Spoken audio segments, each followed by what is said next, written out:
Global. The platform is powered by the Covenant Nation. And I still can't remember what I was doing, but I stopped it and I listened till the end. Such a powerful, powerful speaker. I was reading the comments online and I was just nodding in agreement. Thank you so much, Ma. Thank you. What a blessing you've been. Another round of applause for her, please. Thank you. So just to remind you, like we said, this is such a powerful audience. Please, can you just applaud yourself? It's an amazing way to spend a Monday, right? A day of talk. And people are, this entire place is full. I wish everyone could see this place. Well done, everybody. After the next 3 speakers, our final 3 speakers, there'll be a panel session. So just get your questions ready. For those of us who want to distill some of those things that we heard further, we had practical questions we came with, and we want one of the speakers to, shed some light on things they've said, or want to actually bring our own issues before them. That sounds like a prayer. We want them to weigh in on some of the questions we have in our hearts. This will be a good time to pen them down so that when the ushers come around, you could just pass your question down the aisle. Our next speaker is Olakunle Soriyan. He's also known as the Ruckus, a US-based Nigerian author, motivational speaker, iconoclast, faith-based teacher, and thought leader. He speaks on issues of organizational growth, national development, and globalization. Kule is a personal advisor, counselor, coach, and confidant to many high net worth individuals and high-profile organizations, promoting originality as a critical pathway to purposefulness at every level of development. He was also highlighted as one of the Nigerian brands to watch out for in 2017 and got listed as a speaker at the CEO Forum in Dallas, Texas, US. He's also the principal transformation strategist of the Olakunle Soriyan Company, total life management, nation building, training, coaching, and consulting firm in Nigeria. Every year, Olakunle is invited to speak to small businesses, Fortune 100 and 500 companies, including Microsoft, Coca-Cola, PZ Cussons, and Meadowhall School. He's no stranger to the Covenant Nation, and it's an honor to welcome him once again to the platform, Nigeria. Welcome, sir. Please join me as we welcome warmly Mr. Soriyan.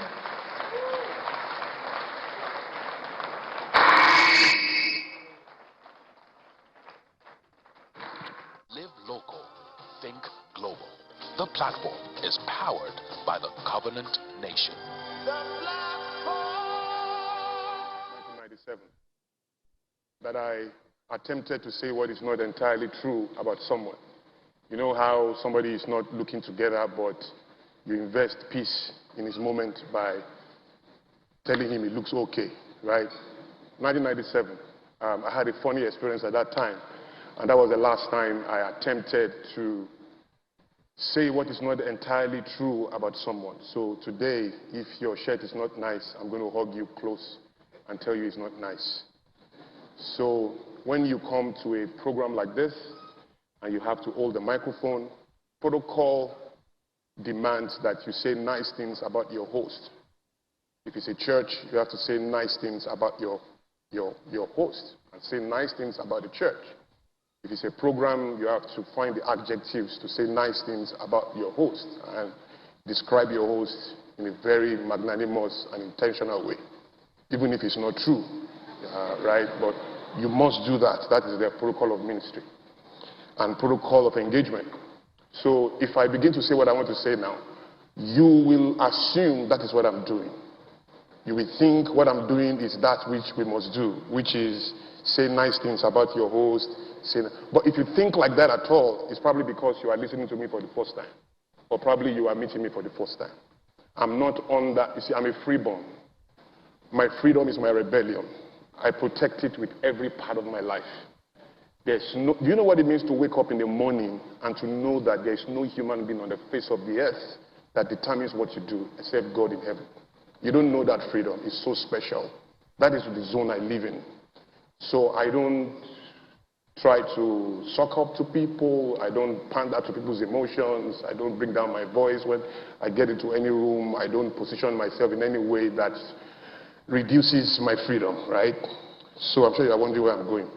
Where I'm going is that I want to say something very important about Pastor Poju and Pastor Tony Oyemade, and I don't want to say it at the risk of thinking I'm just fulfilling the protocol of engagement and ministry. They are actually two people that I respect so much from afar and with a little gift of access that I have. And I consider them incredible nation builders and visionaries. I don't in any way take for granted that I am permitted by God, providence, and the way the universe has designed it that I play a role in this great, awesome assignment. It's such a huge thing for me. It will forever be. The privilege to be in the presence of kings and queens and to have the blessing of addressing the human condition at any level is a privilege and a honor we must enjoy, celebrate, and be humble with for the rest of our lives. So I don't take it for granted. Thank you, sir, and thank you, Mar, for allowing me to be in your space and allowing me to address these thousands of people across the world, both in person and online. I don't take it for granted. Secondly is that I do have 2 works outside. My products are very expensive. I'm not sorry. They are not for everyone. If you can't afford it, it's fine. Your time will come.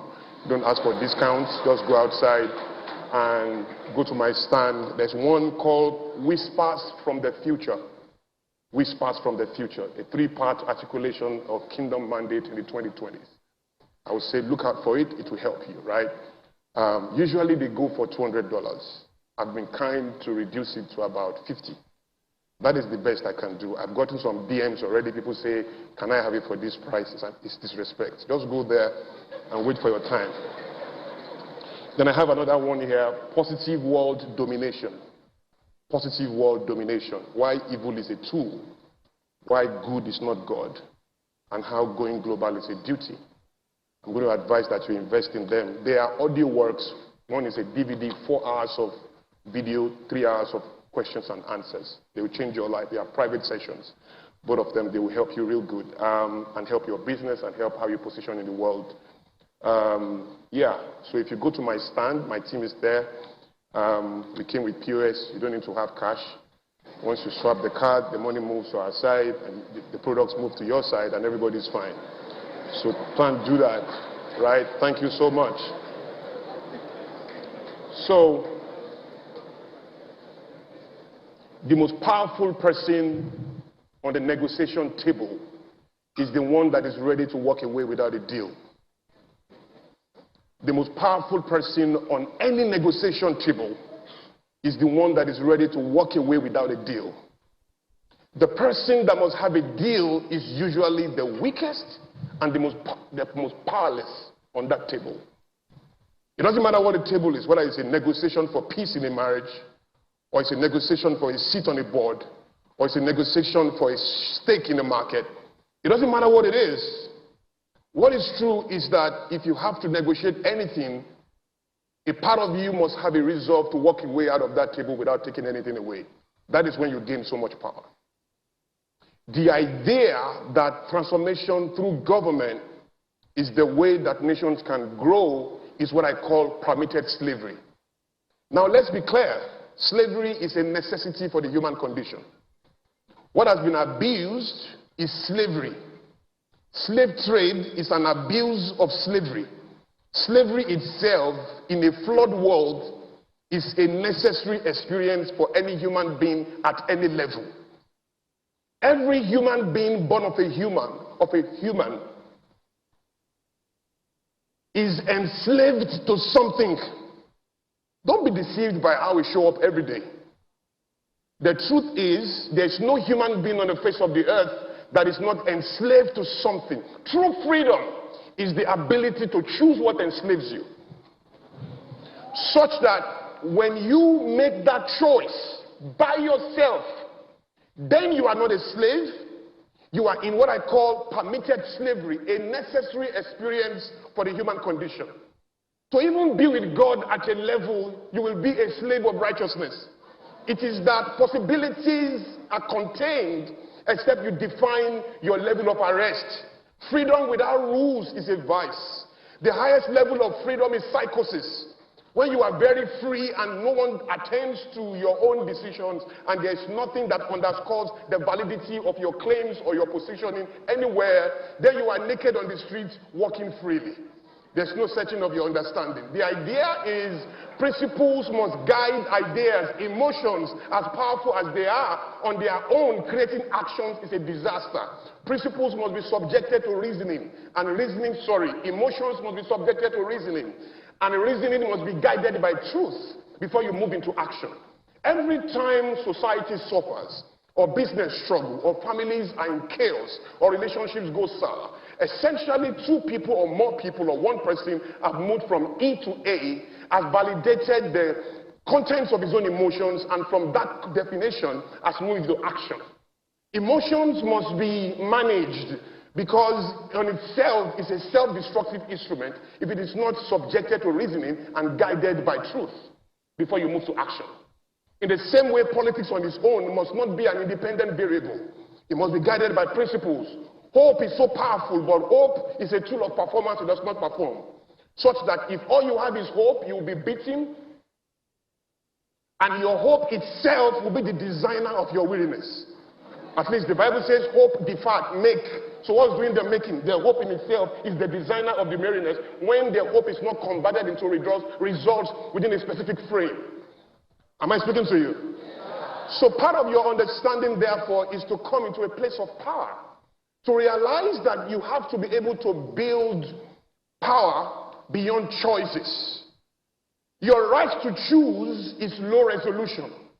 And every day, motivational speakers, religious leaders in different spheres, the life coaches, and all of the materials of authority and leadership teach you to take advantage of your choice, to hold on to your choice, to let no one take anything away from your right to choose.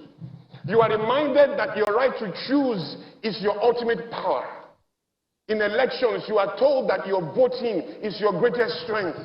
And no matter what you do, die than allow anyone take advantage of your votes. Die than allow anyone to buy your vote, for example. You see, there's a lot of sense in that.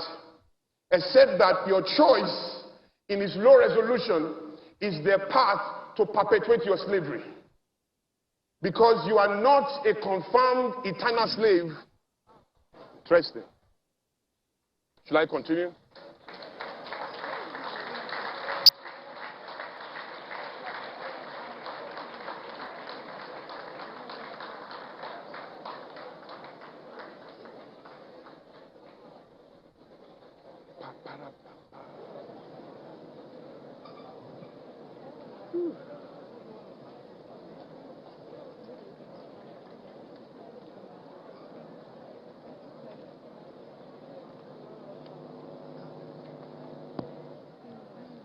All right. Hello? Can you all hear me? So, I was talking about choices. When you get so diligent and so clear, and what you are about to do, what you are able to do with your life is to master the expression of your right to choose. You are something. You are a force better than most people, but you are still a contained powerhouse functioning suboptimally in a way that only the future can interpret. You have to actually begin to open up to possibilities that transcend the limits of your experience, your logic, and to understand that knowledge is not just elastic, infinite. And so that should come with some level of humility. And there are 3 people in the world every time. 3 people at any point in time. The people you see every time, otherwise called the masses. That's where most people are. The people you see when they are appointed, or when they are chosen, or when they emerge, or when they are revealed. essentially CEOs, politicians, public figures, actors, entertainers, culture shapers. The people you see in front every time are those who govern the thinking and the behavior of the people you see every time. The people you see every time are called the masses. The people who govern their thinking and govern their behavior essentially through 5 instruments. Because every time you hear culture shaping, we are talking about 5 things. How we live, how we love, how we walk, how we play, and how we die. The businesses that impact on those 5 things are shaping culture. The ideas, the philosophies, the ideologies, the music, the poems, anything that will shape culture must impact on those 5 areas. How we live, how we love, how we play, how we work, and how we die. Inside how we die, there's so much going on there, as you can see how economics are being shaped today because of the war going on in Ukraine. Weapons mean a lot for the destiny of your children. Bombs and the way they are designed and the way they put them out are very critical to the destiny for the future of our continent, for the future of the human race as a whole. Right? So part of the equation is to understand that manipulations exist in the human condition. And guess what? Necessarily so. Justifiably so. You have to actually choose the level of manipulation you will be in and the level of propaganda you will promote. To ignore that will make you correct but powerless all the same. That is why a party of good people is also an association of the blind.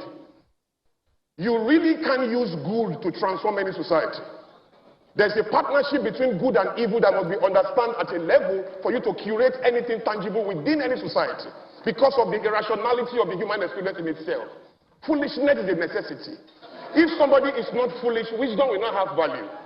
Somebody must consistently define its own foolishness for wisdom to continue to have value, to be potent, and to be relevant. Nobody therefore should worry about the nuisance value of foolishness, because that is a constant. That is like being worried that people are poor. The poor you will always have. The idea is how to multiply value. When political parties come out and campaign against on the back of corruption, that we are coming to fight corruption, it is honestly, first of all, an indication of the unguardedness of the speaker in itself, or the political parties in itself, recommending such an event. But the bigger tragedy is the masses who believe that kind of thinking. Do you know that there is a prison and penitentiary system in every country? There's no country in the world without prison. That is proof that there's crime everywhere. Do you understand what I'm saying? Even in Switzerland, where there is peace, they keep the money of criminals across the globe. So that idea of peace and integrity is relative, depending on who is defining it and the kind of media you are listening to. Are we on the same page? Right now, you all believe that you are static, but you are not static. The world is actually moving. Your reality, because of your association with gravity or its place on earth, believe that you are not in motion and you are motionless. But the truth is, we are all spinning right now. But there is a perception, which is a lie to your brain, that you are not moving. But you are moving. I live in the city of Dallas, and I work from there, even though I work in the world. But there is a restaurant in Dallas that is always spinning. When you sit in the restaurant, it doesn't feel that it is spinning, except that your bill will be changing. Then you realize that this restaurant is actually spinning. If you sit in a car that is 200 kilometers per hour and it's moving very fast, you will almost grab the driver and say, stop speeding. Because you can feel the speed, you'll be afraid. But a plane is like maybe 1,000 times faster than that car. But when you sit in a plane, because of the association between that experience and gravity, it seems that you are not moving. It seems that the plane is so slow. But you see, that is a lie to your brain, the perception that you are not in motion. The truth is you are so much in motion that your brain is not even ready for that motion. And so there is a lie you have to tell to yourself, such that if you are not able to tell that to yourself, you will be in the prison of your reality. Your reality is untrue. Reality is a partial capture of truth. Truth is a positive reality beyond facts, beyond logic, and beyond reality. The only way you can use faith is to understand that truth transcends the limits of facts, Because facts themselves are manipulatable instruments that all power blocks must understand. There's nothing called enemy anywhere. The idea of enemy is a very safe conversation amongst the masses. At the highest level of power, there's collaboration between good, evil, and God. Because what is good is not necessarily God. All that is God is good, but there's so much more in good that is not God at all. In the Garden of Eden, there was a tree there. There was a tree of life, and then another tree of good and evil. The instruction was not to eat of the tree of the knowledge of good and evil. There's a way you can read that scripture like you are not supposed to read eat of the tree of evil. But the tree had good and evil on it, and we are not supposed to eat it. So God did not want you to know both good and evil, because both good and evil are not God. Everything you call evil is popular evil. Is the absence of, you see, there is evil, there is the absence of evil, which is good. And the highest level of evil is good. And God is above that. And so when you think of evil, you are thinking of witches and wizards, which is geographical. Essentially, the poverty of your history allows you to zero into that moment such that at your highest level of articulation of pain, you define that by the excessive behavior of a defeated group, otherwise called diabolism and fetishism. They were there when you were colonized. They were even more raw when you were colonized. Shango was tough at that time. Orunmila was still raw. Babalawos at that time were using real jazz. Today you go and say Babalawo, it can give you safety pin. That's technology. In those days when jazz was jazz, in those days when jazz was raw, we were colonized. And guess what colonized us? Gunpowder. That gunpowder is not even recognized as an instrument of warfare in today's exchange. We now have ground surface-to-air missiles, intercontinental ballistic missiles, chemical weapons, nuclear weapons, AK-47 assault rifle, assault. They are incapable of killing one person. They disturb the environment when they are in force. That's not what humbled the Baloguns and the leaders of the warriors. They say when the going gets tough, the tough must get going. It used to be true. When the going gets tough, the tough sees collaboration. You have to calm down to say, how do we navigate here? Are you here? The flip of that is that they say, let sleeping dog lie. And that used to be true too, but not by your side. Because essentially you don't know what the dog is dreaming about. And your leg can just look like the next meat. So let the dog lie, but lie away so that its nuisance has nothing to do with your own balance. Are we on the same page? That is how to think about nation building, guys.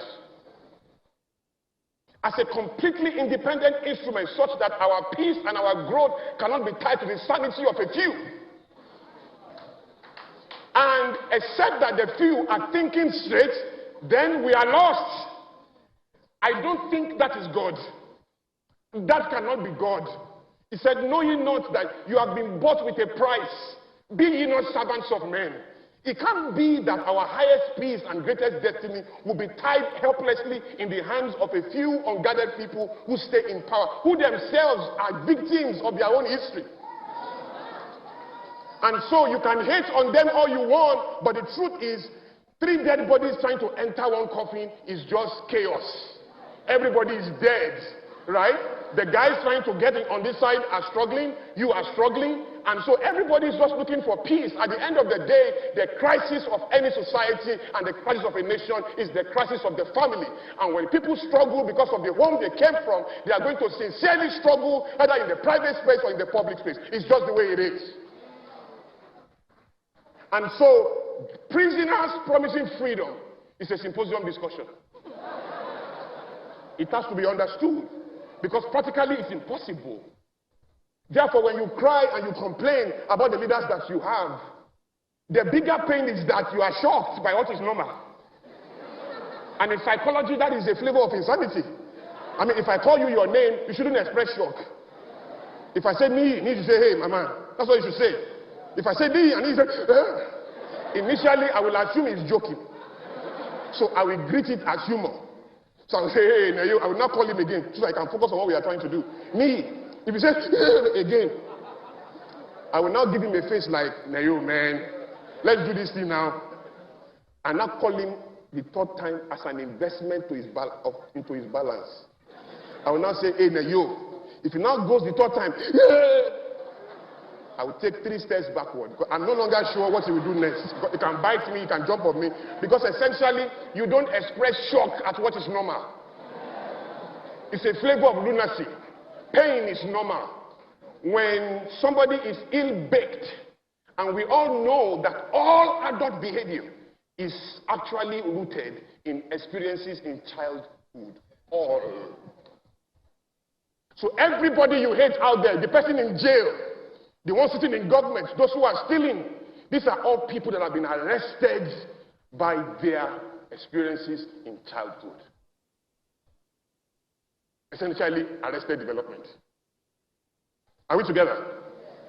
The moment you understand that, the next question to ask yourself is, it is the person that is well that can donate blood. So there's no donation coming my way except I prove my wellness. Except I prove my wellness. Now, that wellness is capacity. She said capacity. It's capacity. Now, how does that come? It's to expand that block. 3 people in the world. Those who, don't stress me, brother. I'm looking at time. Stress me. It's telling me time is going. I'm looking at the time. You know I'm a crisis. I'm a crisis, man. So,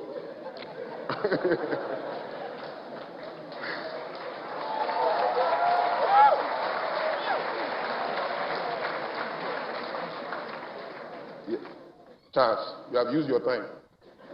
Let me use mine. So I get so easily distracted. You know, little movement can just throw me off.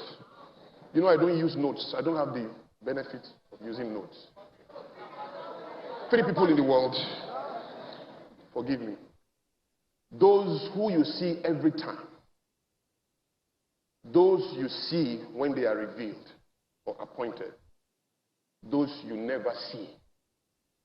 Those you never see control those you see when they are appointed, shown, or emerge. Those on the second layer when they are appointed are those who control the masses. Those guys at the back who you don't see are the real King Kong that you need to be thinking about. Now, in an election, you think about voting and you are excited about voting. But these guys are not as interested in your voting. They've arrested it already. And I'll tell you how it has been arrested. Listen to me.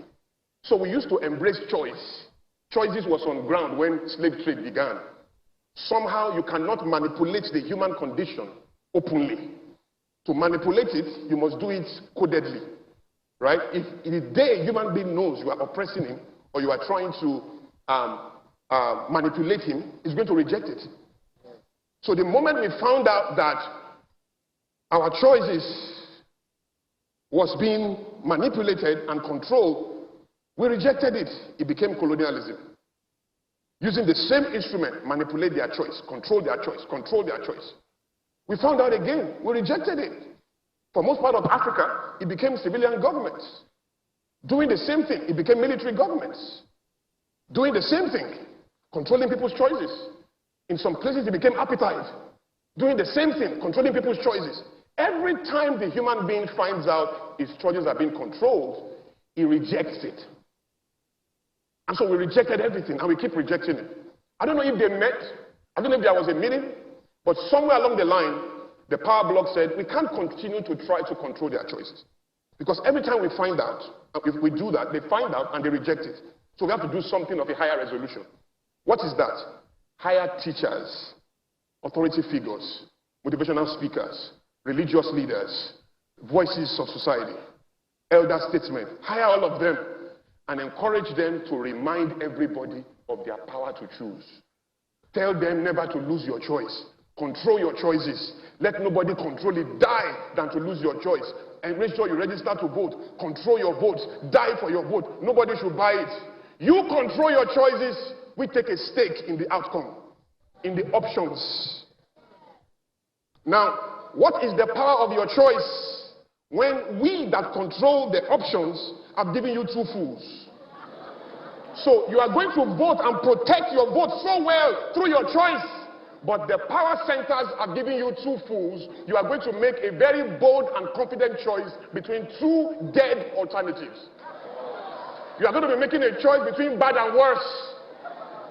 And you'll be making that choice with confidence. There's something called confident ignorance. That you know nothing but you are not aware. So you can carry your ignorance with some class. Just because you are branded into a shape that you are unaware of. Now some people control that shape. Now where I'm going is very simple. Choices are now arrested, guys. So instead of just voting, we must vote. Register to vote, you must register to vote. I will respect party administration more than even election. Because party administration is where the options emerge from. And then all your power to choose has been arrested by party administration. And so if they give you 4 candidates that have been manipulated and they present to you, what is the power of your choice? Everybody does it. Some people say, I don't like Facebook, it's everybody's place, I prefer Instagram. Well, whether it's Instagram or Facebook, you are paying Mark Zuckerberg anyway. Some people say Toyota is a common car, Lexus is branded. Well, whether it's Lexus or Toyota, you are paying the same company though. GoTV is a common place, I prefer DSTV, the same company. Peak Milk, 3 Crowns, the same company. At the highest level, people take a stake in the options. That is where we have to go. That is how all of us have to think. And ladies and gentlemen, that is higher than leaving the platform to the so-called stakeholders, but actually coming to the stake to take control. But in taking control, it's not through politics, guys. It's productivity, not through government, but through people. And the way that works is entrepreneurship and non-profits, guys. In every nation, in every country that has experienced some form of renaissance or transformation or growth, change has not come because of government, because of politicians. Change has only come because of entrepreneurs and non-profits. I don't know one country that grew because of the independence of its government. I don't know one, and I've studied all. Nations grow because entrepreneurs take responsibility in the environment. Listen to this. At the end of the day, it comes down to you and I.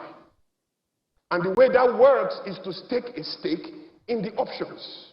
To now say that our destiny will now be in our own hands. And to do that, we have to birth ideas. We have to think.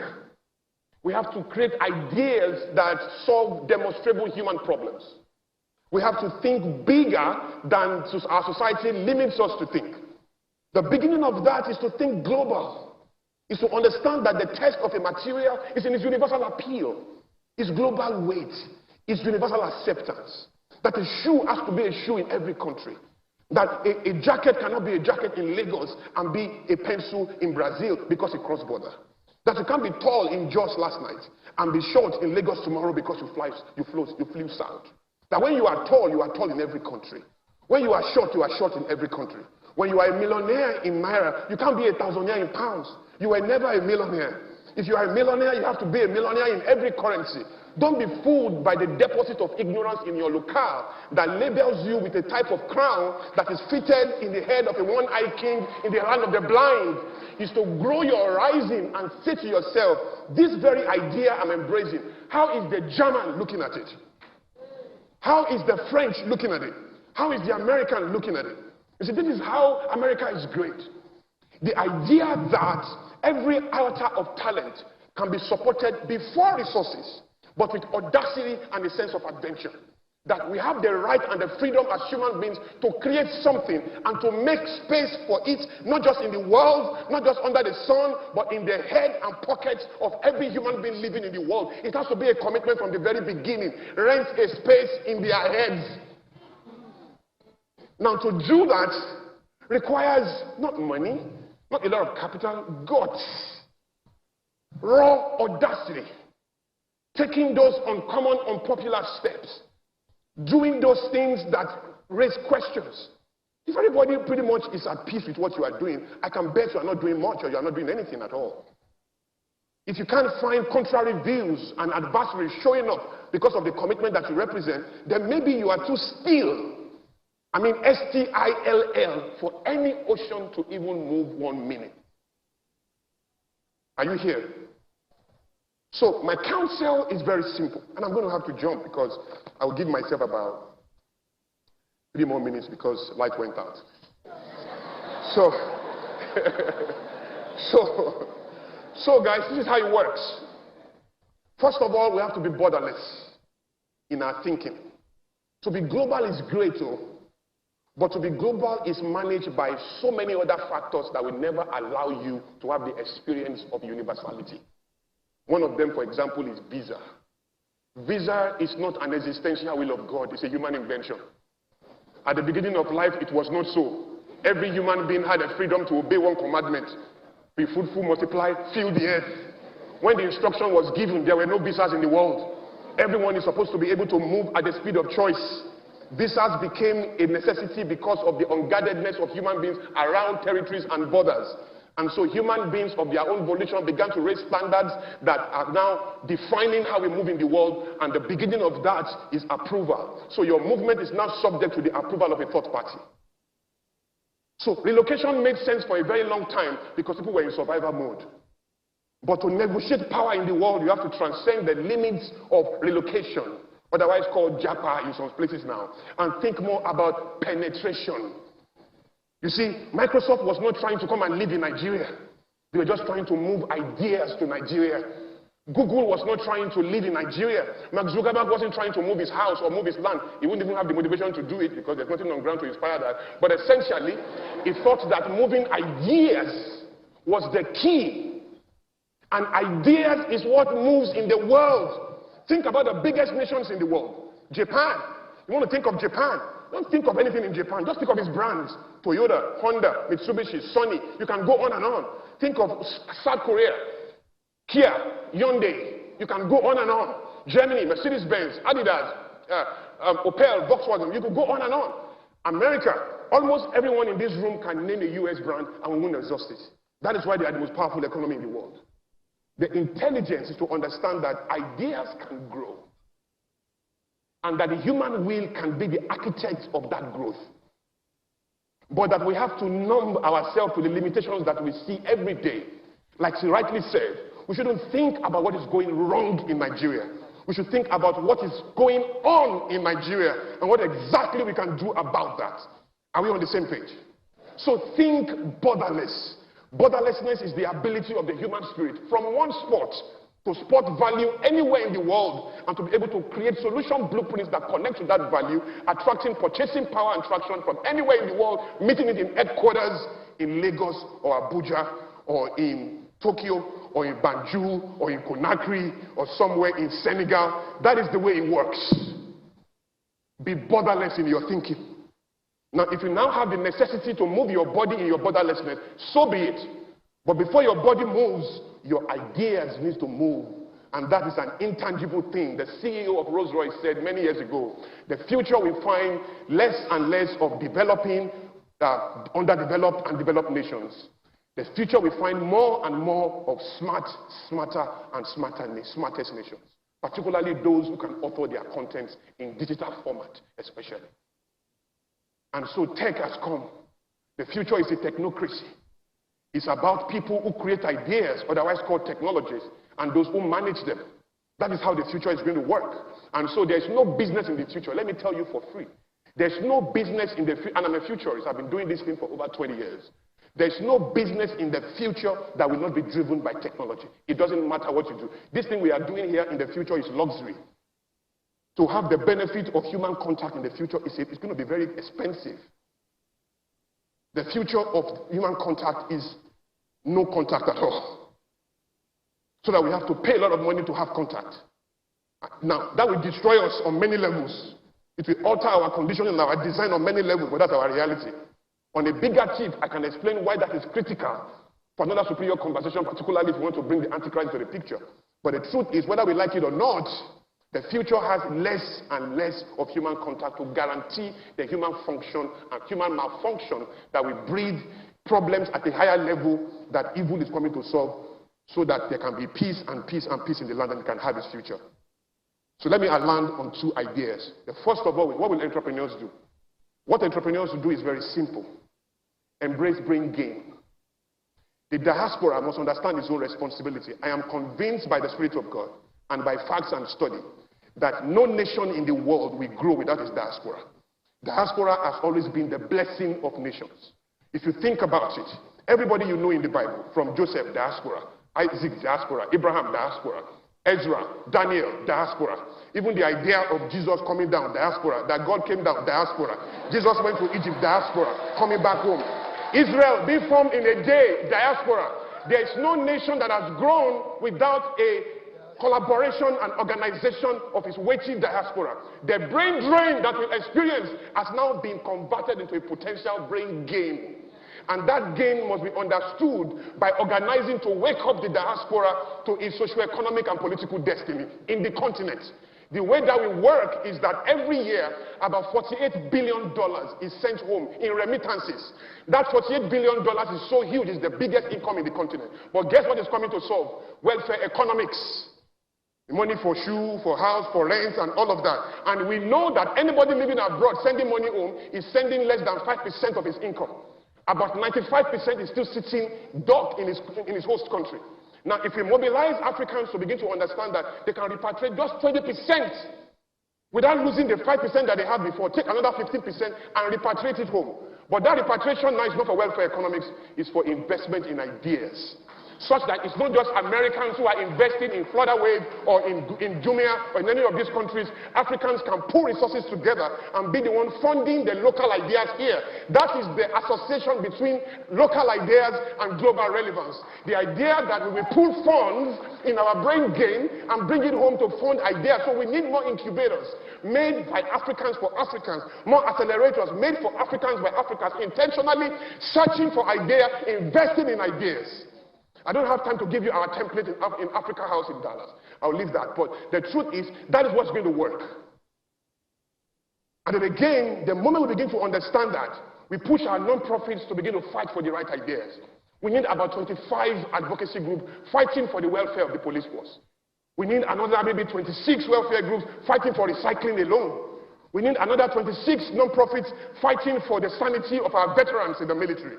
You see, we have to dimensional our problems into measurable, usable, transferable, and containable, solvable ideas. And that comes when visionaries like you and I take responsibility for those small sectors and begin to attack those ideas as commitments. Sacrifices, he said. Service, he said. That is the way it has to be. We become idea shepherds, taking responsibility at a higher level, developing helicopter view over our issues, and choosing which of them we will solve, the ones we will instruct our children to solve, and the entrepreneurs will take their place by creating ideas. The guys with capacity, with businesses here, we form funds and fund those ideas, take equity in those ideas, and watch them grow. We don't need a lot of unicorns. Just the right one, creating the right jobs for young people, can transform this economy forever. The creativity that comes from that is what forces governments to negotiate and collaborate with the private sector. It's not going to come by arguing and by fighting and by hating on government officials. It's not going to come. Our brain must mentor evil, or evil will dominate us forever. If you are wise and evil cannot find your wisdom wise enough to submit to seek guidance and direction, you are still weak in the policy and powerless in the system. I hope I've helped. Thank you.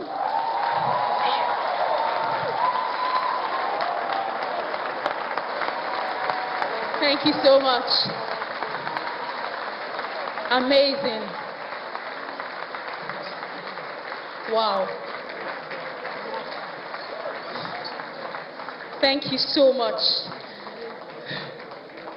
You know, there's some things that you have to hear over and over again. Like, when he was talking about the perception or the relative position of your body mass and gravity, I'm like, right now, my thoughts